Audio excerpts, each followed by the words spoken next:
Also in the news today, more than 500 victims of the NHS contaminated blood scandal being given permission to sue the government for compensation.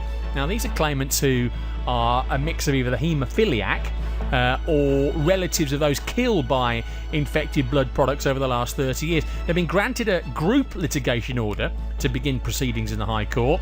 The preliminary hearing took place in London yesterday. The judge dismissed attempts by the Department of Health's lawyers to deny the claim. Jason Evans, who's from Rugby and whose father died when he was just 4 years old after being affected with HIV through treatment and contaminated blood, joins us now. Jason's been in the studio a couple of times with us, talked about this campaign passionately and vociferously on the programme before. Jason, good to have you back again.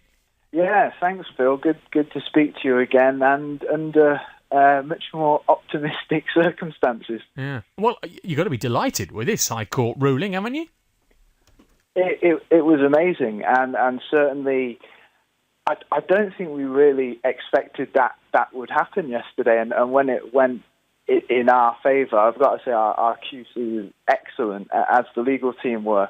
But yeah, I mean, people, you could see the emotion that people had that finally now, although there's still a long road ahead, it's opened the door to a real shot at truth and justice to people, I think.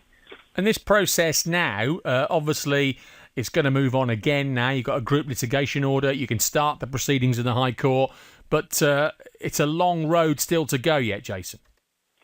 It is indeed. And the other thing we have to remember is that Theresa May announced an inquiry in July. It's yet to materialise in any way, shape or form. We don't have a chairman. The inquiry is not underway at all. And perhaps the most perplexing thing is the Department of Health, who are the defendant in this High Court action, are actually in control of the inquiry. And that's what MPs, and we've all been putting forward, is it's clearly a conflict of interest for that to happen.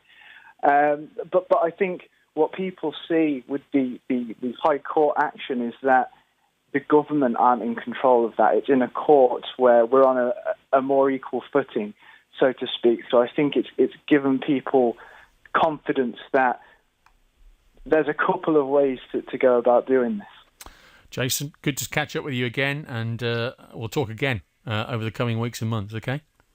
Thanks a lot, will do. Thanks, Phil. Jason Evans from Rugby. His father died just 4 years of age after being infected with HIV on the day that more than 500 victims of the NHS contaminated blood scandal given permission to sue the government for compensation.